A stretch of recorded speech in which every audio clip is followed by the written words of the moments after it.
Hello, Symposiast. I'm Dr. Andra Puka, Religious Studies PhD and University Lecturer, and this is your online resource for the academic study of magic, esotericism, paganism, shamanism, and all things occult. This episode topic is going to be protection in time of war, or we could say also in time of conflict. Throughout history, in times of war, oppression, or political instability, individuals and communities have turned to magical practices not just as escapist gestures, but as embodied forms of spiritual defense, as well as pragmatic intervention. Protection magic in this context refers to ritual actions, verbal formulae, or the creation of talismanic objects intended to shield the practitioner or those they seek to protect from physical violence, psychic harm, or spiritual invasion. It operates on the premise that unseen forces, whether conceived as divine, demonic, ancestral, or elemental, can be marshaled or appeased to guard against dangers, both tangible and intangible. Unlike the often individualized and therapeutic magical practices seen in contemporary New Age and occult subcultures, protection magic in times of crisis frequently manifests as communal, urgent, and historically situated.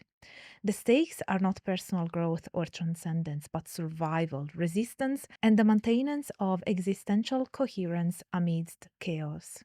Its efficacy is not only judged metaphysically, but also socially and politically, through whether it emboldens action, sustains morale, or intimidates perceived adversaries. In many cultures, magical protection is not merely supplementary to martial strategies, but is considered a necessary spiritual armament, as essential as weaponry or diplomacy. From the historiographic perspective, protection magic is a fertile lens through which to understand the entanglement of religion, politics, and the body under duress. Tanya Luhrmann's cognitive anthropological approach to magical thinking underscores how magic creates a sensible world for the practitioner, particularly under conditions of stress and uncertainty. Protection magic in this light is not irrational superstition, but a structured cognitive and ritual practice aimed at restoring agency in circumstances of profound disempowerment. Furthermore,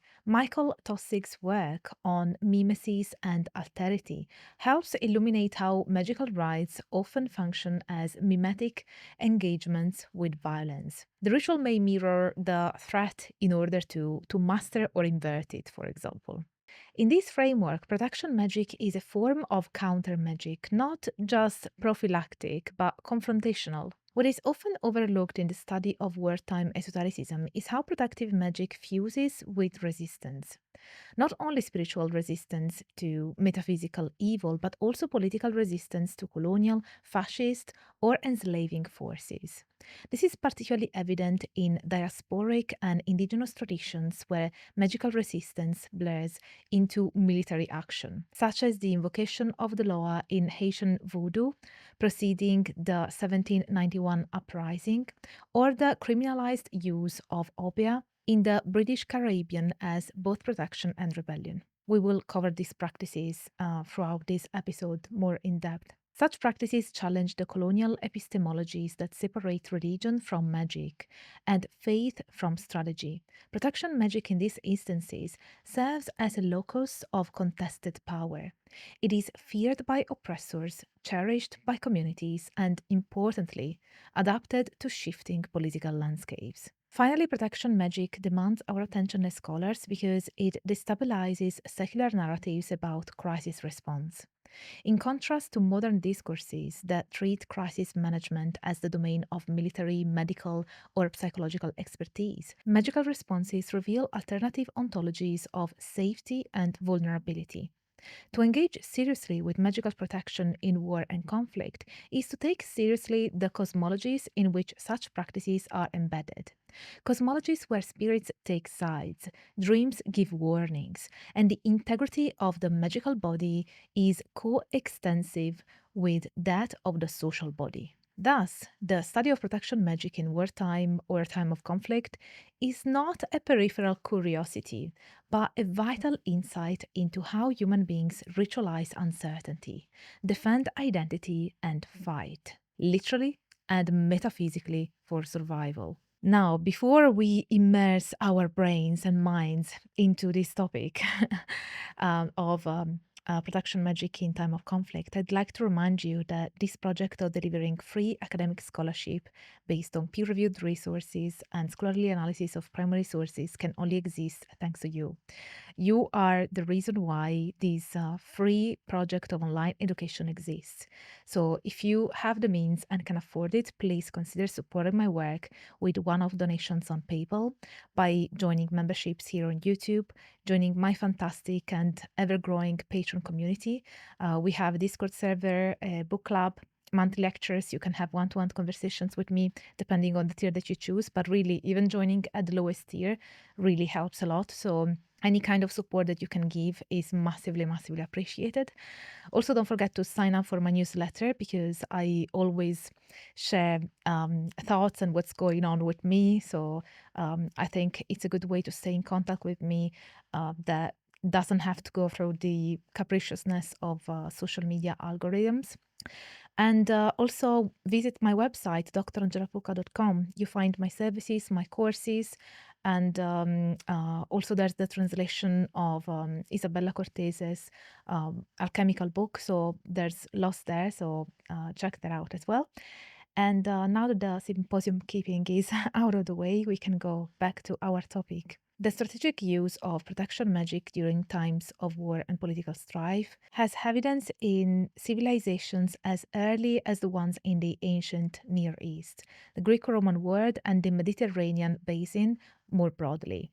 In these cultures, magic was not marginal but integral to religious, medical, and military systems. Rather than existing in opposition to religion or science, as later Enlightenment dichotomies would suggest, magic in antiquity was embedded within systems of divine mediation and cosmic balance. Protective magical practices were designed not only to defend the individual but also to preserve the collective integrity of the polis, or kingdom under divine and metaphysical threat. In ancient Mesopotamia, magic was both prophylactic and juridical. Ritual specialists known as mashmashu, exorcists, and ashipu, incantation priests, were charged with protecting the king, soldiers, and state infrastructure through elaborate ritual performances. Among the most prominent textual artifacts of Mesopotamian protective magic is the Maklu series, a 9-tablet ritual corpus composed during the Neo-Assyrian or early Neo-Babylonian period, which focuses on the exorcism of witchcraft and spiritual attack.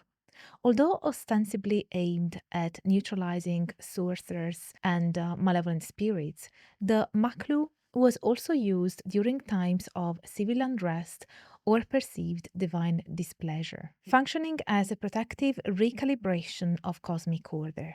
Particularly during periods of invasion, omens interpreted from astral phenomena or irregular births, teratology, were taken as divine messages warning of vulnerability to external threats. Magical rituals using figurines, incantation bowls, or demon repelling Lamassu statues were employed to secure city walls, sanctuaries, and royal palaces. Such protection magic was never purely symbolic.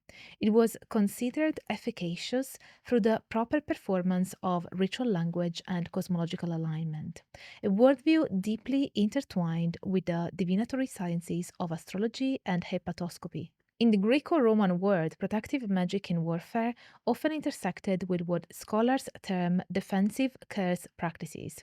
Contrary to the dominant scholarly focus on offensive defixiones, curse tablets used to harm opponents, there is evidence that some tablets were inscribed with protective invocations or counter curses meant to shield individuals from sorcery, treachery, or battlefield violence. As Christopher Faraone has noted, magical texts and amulets found in funerary or martial contexts frequently appealed to chthonic deities for protection rather than harm, suggesting a more ambivalent or ambidextrous use of magical technology. One salient example of protective military magic comes from the use of engraved gemstones and amulets during the Roman imperial period.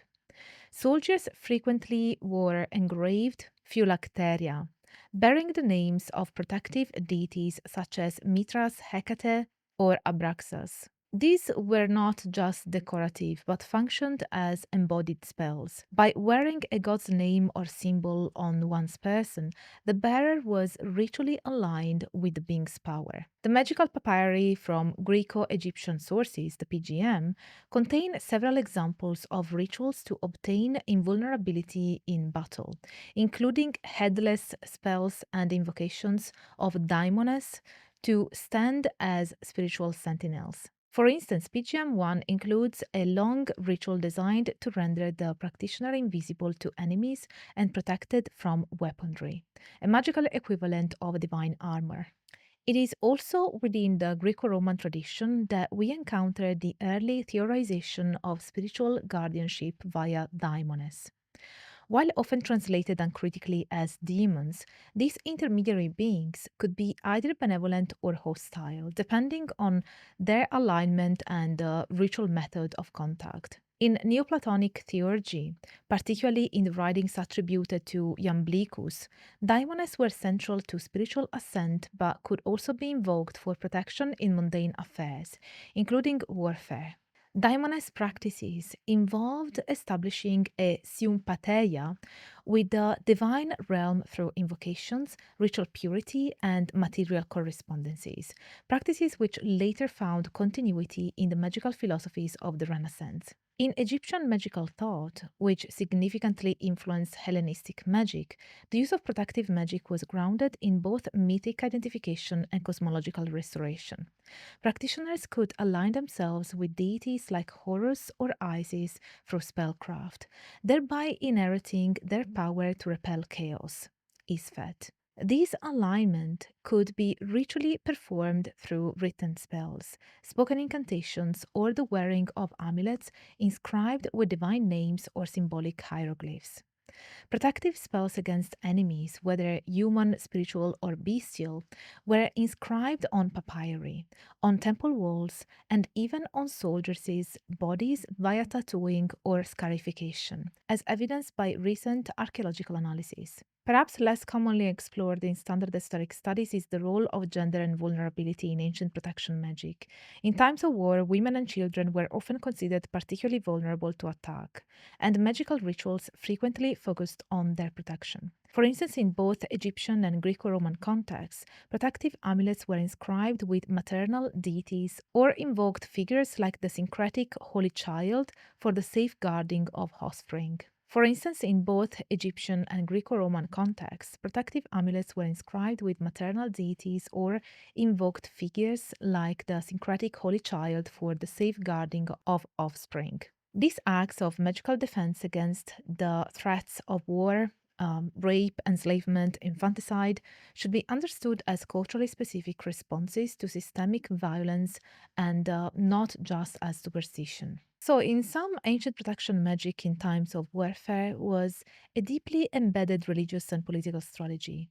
It operates on a continuum from state level ritual defense to household and individual practices, and involved a robust metaphysical cosmology that justified magical intervention as both necessary and pious. The notion that one could not only pray but act ritually to fortify the body and the state was not marginal to ancient thought.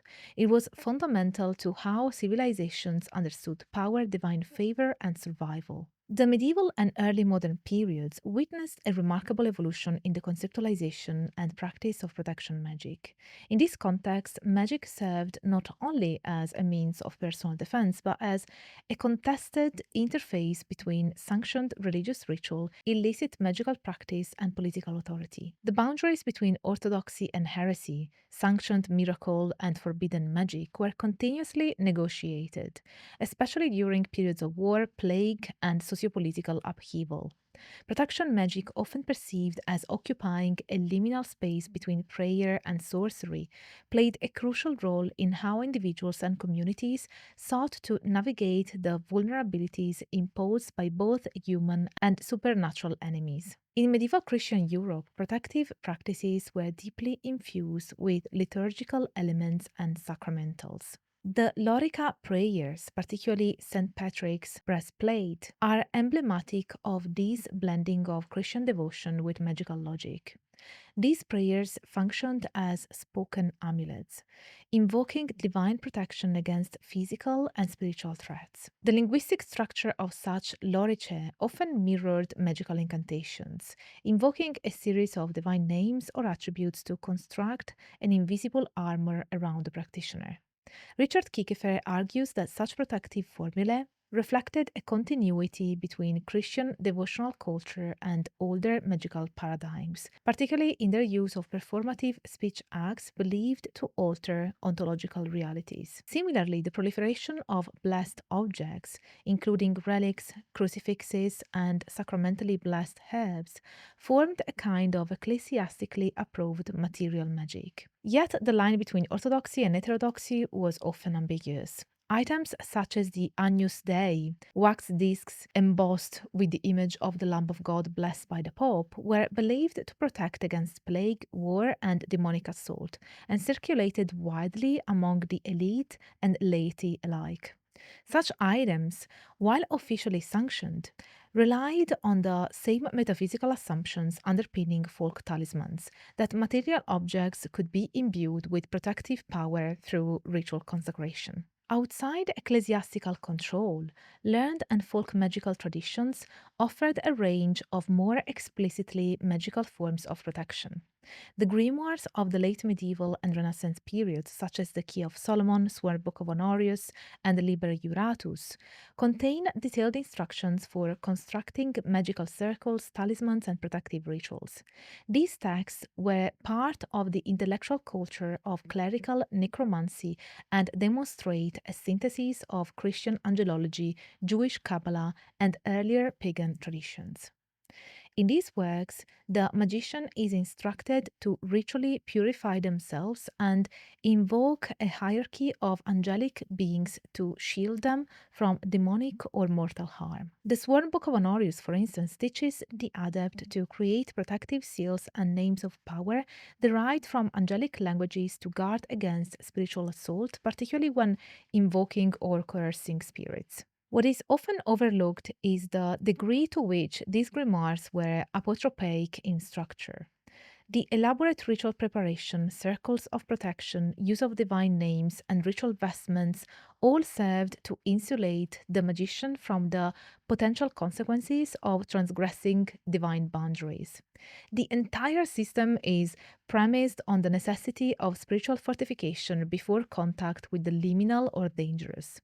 As Claire Fenger notes, these rituals can be understood as spiritual prophylaxis, designed not only to protect the body, but to insulate the soul from the dangers of theological error and demonic contamination. Beyond the world of learned magic, popular magical practices in rural and urban Europe frequently centered on the figure of the cunning person, a lay ritual specialist often associated with healing, divination, and protection. As Owen Davies documents, cunning folk played a crucial role in communities, particularly during periods of military conflict, famine, or epidemic, providing protective charms and counter magic services. During the English Civil War, for example, there is evidence that cunning folk provided charms for soldiers to protect them from bullets, often involving inscribed lead tokens, blood rites, and the recitation of protective psalms. These practices were often tolerated by communities and even by local clergy, despite official condemnation, because they addressed tangible fears through accessible ritual means. Wartime protection also took collective forms. In the early modern German territories, facing the terrors of the 30 Years' War, villagers participated in apotropaic rituals such as witch bottles, glass or ceramic containers filled with sharp objects, herbs, urine, and nails, buried under thresholds or hearths to ward off enemy soldiers, witches, or evil spirits. Such magical technologies represent a blend of symbolic logic and visceral performativity, intended to create a metaphysical barricade against invasion. Historians like Wolfgang Behringer have shown that these practices were deeply interwoven with both religious and magical worldviews, often without distinction. In Catholic territories, particularly in Italy and Spain, there existed an enduring tradition of invoking saints and Virgin Mary as protectors in time of siege or invasion. Miraculous images, processions, and the consecration of cities to particular holy figures were common responses to war. But these two operated within a magical framework of sympathetic protection, ritual performance, and spatial sanctification. The role of Marian devotion during the Ottoman sieges of Vienna and Malta, for example, was not only political but also magical. The Virgin was ritually invoked as a military protector, often through the medium of ex voto offerings, rosaries, and sanctified medals. Finally, it is worth noting the intersections of gender, witchcraft, and protection. In many witch trials records across Europe, especially those analyzed by scholars like Eva Parks and Lyndall Roper, women were accused not only of harming others through maleficium, but of protecting themselves or their families through secret rituals, herbal concoctions, or animal sacrifice. While such acts were criminalized under the logic of diabolism, they often reflect the continuation of older magical traditions in which women were the primary custodians of protective knowledge. In times of war, when legal structures collapsed and soldiers roamed freely, the demand for such protection increased. So too did the persecution of those believed to possess that power. Protection magic in the medieval and early modern periods thus reveal a complex network of sanctioned, tolerated, and forbidden practices, all aimed at shielding bodies and souls from mortal and metaphysical threats. Whether articulated through grimoires, psalters, witch bottles, or spoken charms, these protective technologies operated within a shared ontology of vulnerability and defense, one in which the spiritual and material were fundamentally entangled. The advent of modern warfare in the 20th century did not eclipse the presence of magical belief and practice. On the contrary, the scale and horror of industrialized conflict, marked by mechanized death, aerial bombardment, and psychological trauma, created fertile ground for the resurgence and adaptation of protection magic. Though operating in increasingly secular and rationalist societies, magical protection in wartime persisted through both individual practitioners and organized esoteric networks. These forms of occult defense were often syncretic and combined older ceremonial techniques with new interpretations suited to modern ideological and geopolitical threats. They also responded to profound existential crises and channeled metaphysical forces to resist perceived moral, national, and spiritual annihilation. One of the most significant case studies in this regard is the Magical Battle of Britain, a series of coordinated magical workings conducted between 1939 and 1942 under the leadership of Dion Fortune, founder of the Society of the Inner Light. I have a dedicated Magus lecture on this, so you can check it out on my Patreon. And through weekly correspondence lessons circulated among her initiates, Fortune orchestrated a collective magical effort aimed at protecting Britain from Nazi invasion during the early years of World War II. These rituals combined visualization, path working, and the protection of archetypal energies, particularly drawing upon figures such as King Arthur, Merlin, and spiritual personifications of the British Isles. Fortune's workings did not aim to harm the enemy, but to strengthen national morale, elevate the spiritual vibration of the land, and create psychic fortifications. Her model was one of psychic defense rather than attack, and it was rooted in theosophical and Rosicrucian frameworks, and heavily influenced by the Christianized Hermeticism and the Western mystery tradition. As Alice Frank notes, the magical battle exemplifies the esoteric principles of inner planes governance, the belief that ritual action on the invisible plane can influence material outcomes through spiritual causality. Though Fortune's practices may appear idiosyncratic, they were embedded in a wider cultural moment. During the war, Britain experienced a wave of interest in spiritualism, astrology, and folk magic. This was not confined to the esoteric elite. Mass circulation newspapers printed horoscopes, soldiers carried talismans and protective charms into battle, and the Ministry of Home Security recorded the widespread use of lucky objects and protective superstitions among both civilians and military personnel. This convergence of folk belief and occult ritual reflected a broader wartime ontology in which the magical and the modern coexisted. Aleister Crowley, although not directly involved in coordinated wartime magic, actively engaged with the political and symbolic stakes of the conflict. Crowley's writings during World War I and its aftermath, including the Book of the Law, were laced with anti nationalist and anti Christian subversions. His involvement with British intelligence, while still quite speculative, suggests that he saw his magical and political work as inseparable. Crowley's system of thelemic magic promoted the discovery and execution of one's true will as the ultimate form of spiritual sovereignty and self protection, a concept that he positioned in contrast to both fascist authoritarianism and Christian moralism. Crowley's rituals included elaborate invocations of planetary and elemental forces, the construction of magical circles, and the use of protective divine names and barbarous words, practices directly adapted from Solomonic and Hermetic sources. In this way, thelemic magic offered a modernized ritual system capable of spiritual protection in an age of ideological warfare.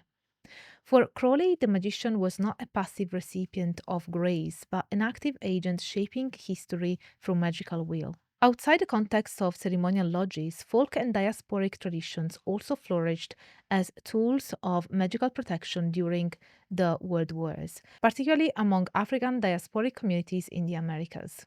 Hoodoo, a system of African American folk magic, continued to supply spiritual protection to Black soldiers and their families, especially during World War II. As Katrina Hazard Donald has shown, Hoodoo practitioners provided amulets, mojo bags, and ritual baths aimed at keeping soldiers safe and helping them return home. These protective items were often constructed from roots such as High John the Conqueror, minerals like lodestones, and scriptural verses, blending African cosmology with Christian textual power. During both World Wars, Black churches and conjure practitioners among the American South performed communal rituals and altar work to spiritually safeguard troops, believing that divine and ancestral forces could shield them from enemy fire and demonic influence.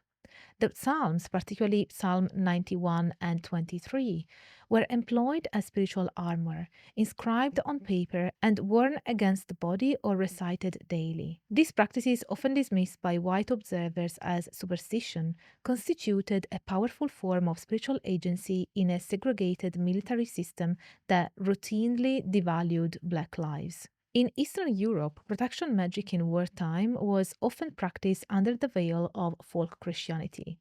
As Eva Pox documents, protective charms, weather magic, and demonological countermeasures were common in regions like Hungary and Transylvania during World War I and the subsequent interwar period. Village magicians, often women, performed rites to protect sons and husbands from conscription, create invisibility charms, or confuse enemy forces. These practices were deeply gendered and localized, and functioned within an ontology where spirits, saints, and witches shared ontological ground with military powers, so they existed just as much. One particularly compelling example is the use of mirror magic in parts of Hungary and Romania, in which ritual practitioner would use a consecrated mirror to see the battlefield and direct protective energies towards a loved one. These rites often involved fasting, trance states, and the use of invocatory speech addressed to protective spirits or saints, blending pre-Christian and Christian elements into a coherent magical technology of care. It is also worth noting that protection magic was not confined to the Allied nations. In Nazi Germany, Heinrich Himmler's fascination with esotericism led to the establishment of occult research departments within the SS, such as the Aachenerbe, which aimed to rediscover ancestral Germanic spiritual technologies. Here, protection magic becomes entangled with authoritarian myth-making and racialized spiritual warfare. Thus, in modern warfare, magical protection operated across multiple registers, from individual ritual to national-scale psychic defense, from marginalized communities' spiritual strategies to the appropriation of occult symbols by totalitarian regimes. These practices reveal the continued relevance of magical thought in modernity, not as a vestigial superstition, but as a mode of action that responds to existential terror with a symbolic, spiritual, and political potency. Protection magic outside the Western esoteric canon reveals also a rich and complex body of ritual knowledge that is deeply embedded in histories of colonial violence, resistance, and cultural survival. In many indigenous, African, and Afro diasporic cosmologies, magic is not just a personal spiritual endeavor, but a communal technology for managing collective crises, including war, invasion, slavery, and systemic oppression. Protective rituals, charms, and spirit mediated interventions served to shield bodies from physical harm as well as to assert metaphysical sovereignty in the face of colonial domination and state violence. These traditions often remained marginalized in scholarly discourse due to the privileging of European esoteric traditions, yet they represent some of the most sustained and historically impactful deployments of protection magic in wartime and conflict zones. The Haitian Revolution from 1791 to 1804 is one of the most compelling and thoroughly documented cases in which magical protection was central to an anti colonial war effort. Practitioners of Vodou, drawing upon a syncretic cosmology rooted in West and Central African spiritual systems, especially Fon, Yoruba, and Congo traditions, mobilized protective magic as both a spiritual shield and political strategy. The Bois Caiman ceremony, traditionally regarded as the spiritual genesis of the revolution, involved a voodoo ritual where participants reportedly invoked the warrior spirit, the Loa of Ogun, a martial deity associated with iron and resistance, and Ezili Dantor, a fiercely protective maternal figure, calling for protection and strength in the face of French colonial violence. The ritual use of Wen, charged magical packets, Wanga, fetishes or amulets, and Veve, ritually drawn sigils, were all part of a protective magical arsenal deployed by both voodoo priests, the Hungans, and lay practitioners. These magical technologies were designed to deflect bullets, confuse enemies, and reinforce the spiritual vitality of combatants. Moreover, the concept of spiritual invulnerability, rendering the body resistant to harm through spirit possession, magical baths, and sacrificial rites, was not symbolic but operationalized in battle strategy. As John Diane notes, the zombie was not only a figure of spectral dread, but a spiritually protected being, invulnerable and immune to colonial control, embodying a reversal of slavery through magical means. Crucially, the French colonial authorities perceived voodoo as a genuine military threat. Colonial records document attempts to criminalize and violently suppress voodoo ceremonies and protective magical practices, indicating the state's recognition of their efficacy as modes of resistance. The spiritual and magical dimensions of Haitian revolution thus challenge Eurocentric narratives that limit anti-colonial resistance to secular or military strategies. Here, protection magic was simultaneously a form of warfare, theology, and community healing. Now let's cover the Obeah and Myal. In British colonial territories, particularly Jamaica, Obeah functioned as a system of spiritual protection and resistance that both terrified colonial authorities and empowered enslaved and oppressed populations. Although the term Obeah was used broadly and often pejoratively by colonial administrations to refer to African-derived magical practices, ethnographic and historical studies show that it included a diverse set of protective rites, including the crafting of amulets, the use of psalms as incantations, the manipulation of bodily substances, and the invocation of ancestral or spiritual forces for personal and communal defense. Obeah was often employed to protect enslaved people from the violence of plantation society, including beatings, family separation, and execution. Obeah practitioners, often referred to as doctors or men of knowledge, were consulted for the creation of guard charms, fetishes, worn against the body or buried in thresholds to ward off enslavers' violence. These protective devices often incorporated graveyard dirt, animal parts, blood, and sacred words, elements that linked the living to the ancestral realm and were believed to create a shield against both physical and spiritual aggression. During rebellions such as the Takis Rebellion of 1760, Obeah was explicitly linked to armed resistance. Obeah men were believed to possess protective power that rendered rebels immune to bullets. While European observers interpreted these claims as delusional, recent scholarship has reinterpreted them as expressions of cosmological logic, wherein protection magic mediated between the material and ancestral worlds. Obeah, in this context, functioned not as superstition but as counter-colonial technology, a ritual assertion of Black spiritual sovereignty within a violently racialized system. In contrast, Myal, a related Jamaican tradition,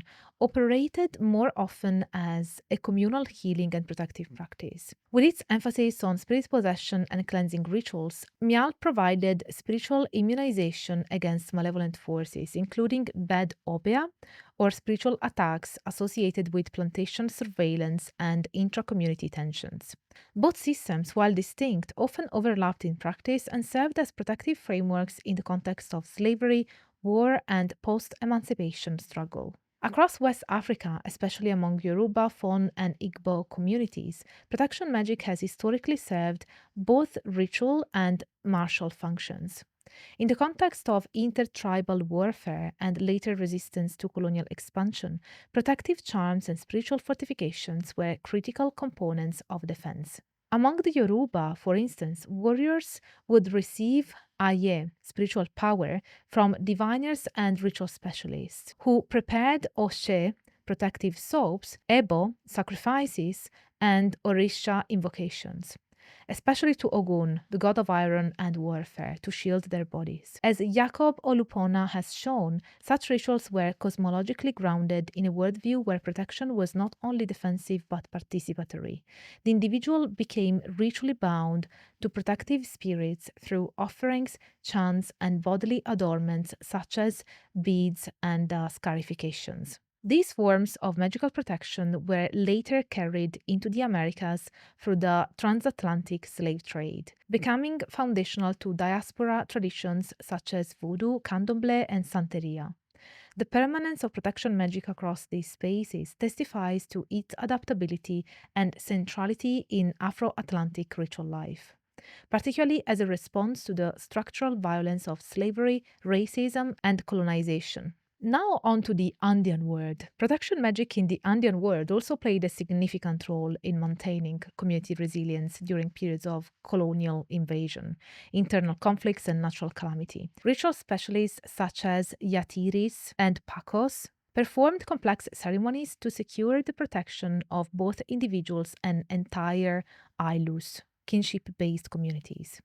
These rituals involved offerings to the Apus, the mountain spirits, the Pachamama, Earth Mother, and weather deities, designed to restore balance and avert calamities. During periods of civil war in Peru and Bolivia, including the Tupac Amaru rebellion and later internal conflicts of the 20th century, protective magic was practiced as a way to safeguard communities from military incursion and spiritual pollution. Offerings, also called despachos, coca leaf, divination, and animal sacrifice, were used to negotiate with spirits for the physical safety of kin and territory. As scholars like Marisol de la Cadena and Frank Salomon have argued, such practices do not fit neatly into Western categories of religion or magic, but are ontologically relational. They position human beings within a network of reciprocal obligations with the animate land and its spiritual custodians. Moreover, the widespread practice of symmetry and substitution, whereby ritual actions mimic or symbolically invert a threat, is a recurring element in Andean protective magic. For instance, in ritual dramas, effigies of enemies may be ritually killed or buried to preempt actual violence. These forms of symbolic warfare, grounded in indigenous cosmopolitics, are both apotropaic and performative. They are enacted not only to avert harm, but to render visible a moral and metaphysical critique of conflict itself.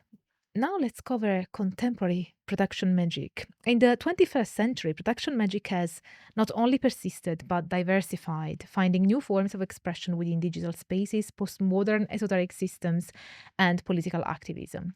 The contemporary practitioner operates within a globalized and hyper-mediated environment, often accessing a wide range of magical traditions, blending historical ritual forms with experimental, psychologized, or technologically inflected methods. Protection magic in this context remains deeply tied to experiences of threat, whether political, environmental, psychological, or metaphysical, but its modalities are marked by increased individuation, decentralization, and innovation. So, we will now cover three intersecting manifestations of protection magic in the contemporary period: digital and activist magical practices, chaos magic's metaphysical paradigms, and the autobiographical testimony of Damien Echols.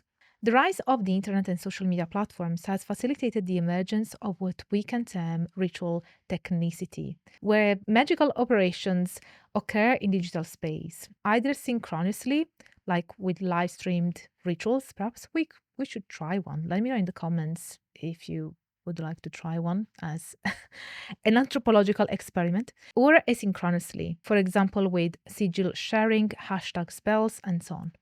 This new ritual ecology has proven particularly suited to activist magical work, including protection magic intended to defend marginalized communities, combat authoritarianism, or shield protesters from surveillance and physical harm. These practices build on earlier traditions of political occultism, such as John Fortune's wartime rituals or the radical feminist witchcraft of the 1960s, but re-articulate them through digital affordances. One notable example was the hashtag Magic Resistance movement initiated during the Trump administration in the United States. Beginning in 2017, a group of practitioners, including author Michael M. Hughes, coordinated monthly binding rituals intended to limit the power of then President Donald Trump and his administration.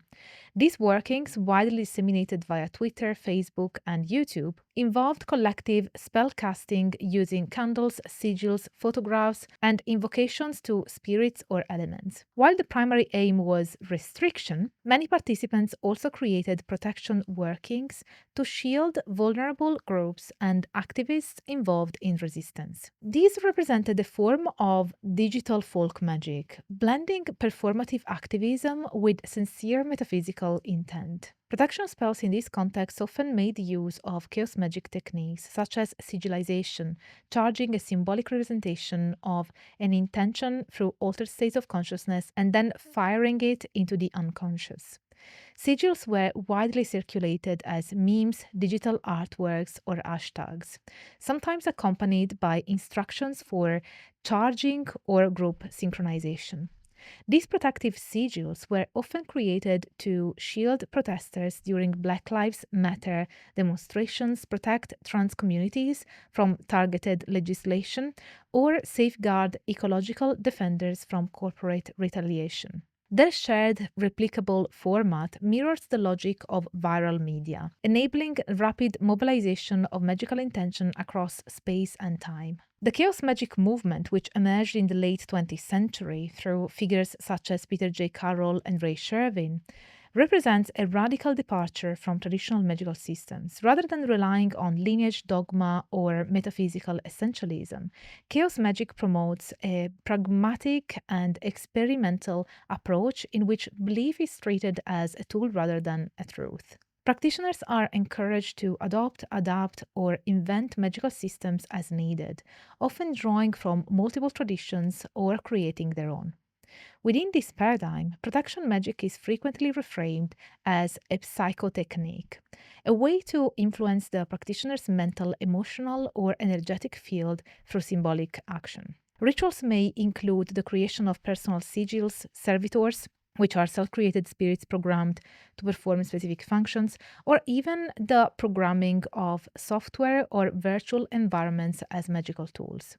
In this context, magical protection is not necessarily framed in terms of external entities or spirits, but as a modulation of consciousness and energetic flow. Nonetheless, chaos magicians may still employ older protective forms, such as the Lesser Banishing Ritual of the Pentagram, LBRP, either in their traditional format or through creatively reconstructed versions. Some reimagine the LBRP with pop cultural symbols or non Western deities, grounding their magical efficacy not in objective metaphysics, but in the practitioner's psychological engagement and emotional resonance. As religious studies scholar Hugh Herban notes, chaos magic exemplifies the postmodern turn in contemporary esotericism, in which ritual power emerges not from historical authenticity, but from the performativity and intent of the practitioner. Moreover, chaos magic's emphasis on subjective reality has enabled protection magic to thrive in the liminal spaces of virtual reality, gaming,